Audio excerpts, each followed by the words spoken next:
Hello, it's 70 miles from Glasgow to Islay. By car or bus that should take you about 6 hours.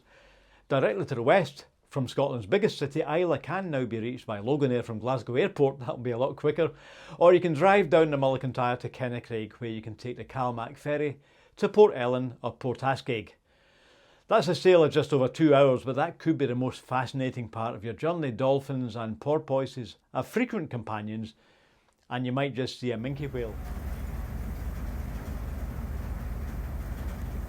Islay today is best known for its malt whisky distilleries, but in medieval and Neolithic times, it was an important site of trade and political power.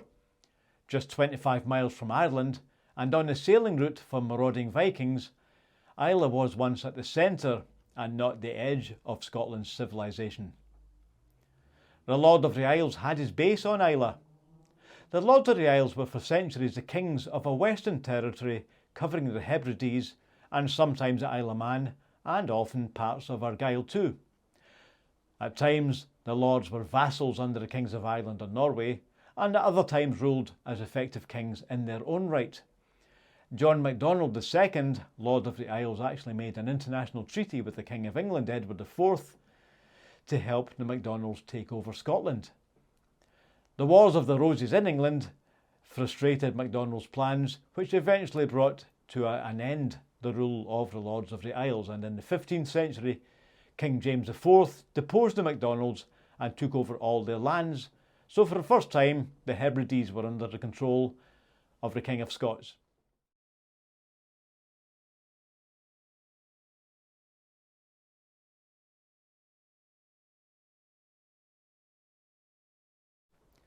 Not surprisingly, Islay, with its ancient history, is a magnet for historians and archaeologists. The University of Reading, one of the top centres of research in that field, has been digging on Islay for 40 years, and this year, in 24, just completed a month-long dig at Olistadh, on the Rhinns of Islay to the west of the island.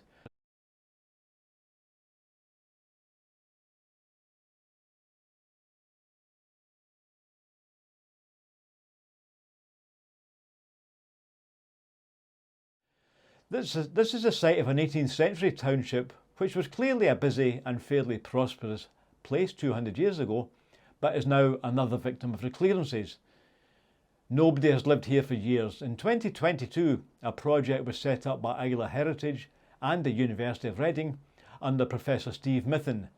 The aims were to find out more about the life of the people on that settlement before they were cleared, and secondly, to investigate the site's Viking roots.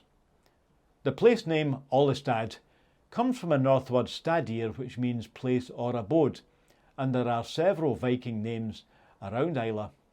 Researchers often talk about fieldwork, the point where you actually get out of the university and start gathering some real evidence. Now, if it's archaeology you're studying, that might mean digging in an actual field, and that's what the University of Reading team did.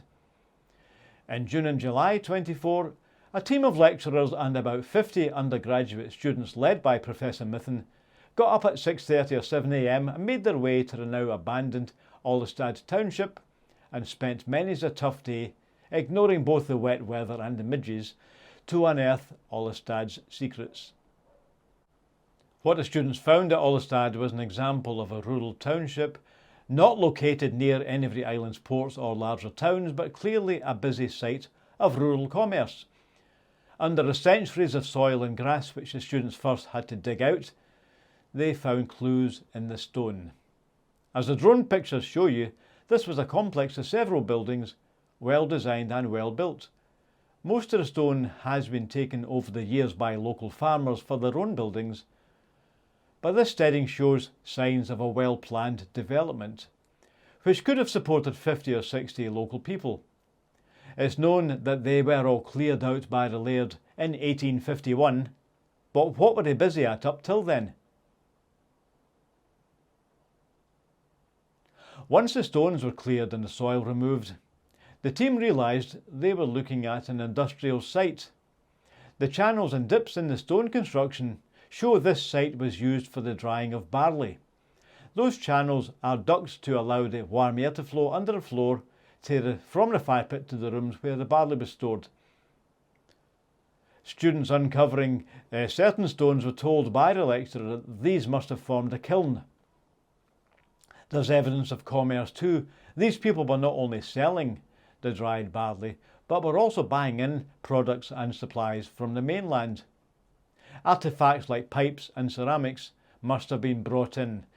Pipes are usefully typographic, which for the archaeologists means you can tell a lot from them, for example, where and when they were made. Also, fragments of glass in different colours show what kind of liquid was stored in them. Blue glass, for example, which one student dug up, probably contained poison under Victorian's colour code scheme.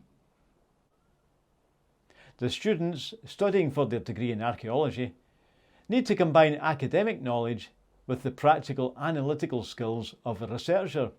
The tools of the trade also have to be mastered, such as the flat trowel used to carefully lift off layers of soil until an object is discovered. These may be solid, like ceramics, or more delicate, requiring gentle brushing.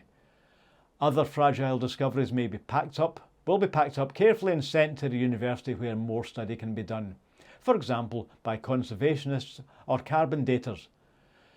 The soil is often shaken out through a sieve, a process which reveals small fragments which you could easily miss if they remained hidden in the soil. All objects collected are carefully placed in bags or trays and must be labelled right away, for someone in a faraway university lab or workshop may begin examining them in months or years ahead. So it's vital to note exactly what was discovered and where and when. So what has the team discovered about Olistadh?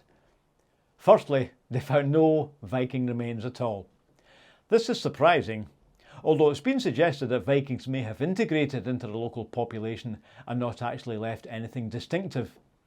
For example, the Viking longhouse, often found in Shetland, has not been seen in Islay. Does this mean that the Vikings visited but did not linger? Or did they stay but abandon their typical house design, which looks like an upturned boat, and instead adopt the Scottish style of more angular, stone-built country dwelling? By now, all the discoveries from the Olistadh dig will be documented and stored at a university to undergo months or years of further study, and the academics will debate what it all means. It will actually be a couple of years before any findings and conclusions reach the academic journals and get published, so we won't actually know for a while just what the students of Olistadh in 2024 have actually discovered. So the small fragments have been measured, documented and posted off, while the stone constructions remain. So for the team, there's just one final job to complete at the end of the dig. Put the soil back where it came from.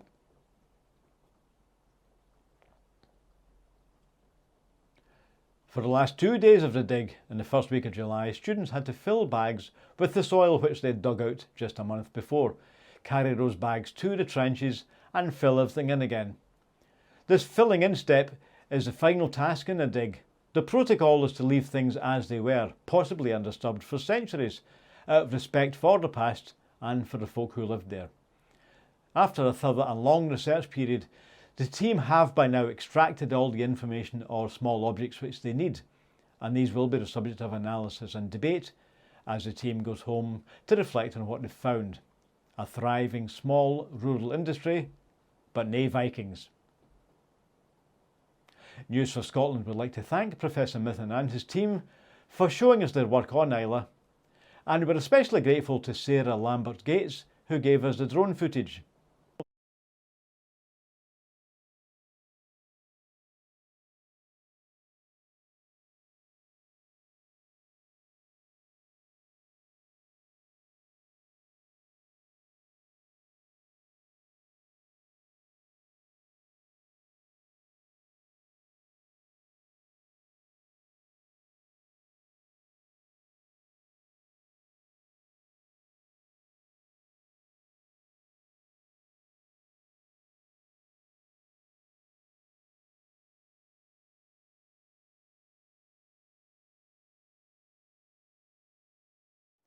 It's costly, of course, to make programmes like this.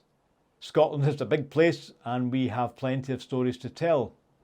Now you can help us make more shows like this if you subscribe to the YouTube channel And it would also be great if you could give us a few quid to our fundraiser. There will be a link to that in the comments below.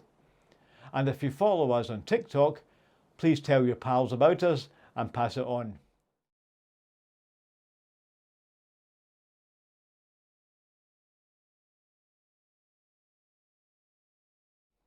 We are doing news where we are. Thanks for watching. I'm Hugh of the News for Scotland team, and we'll be back soon.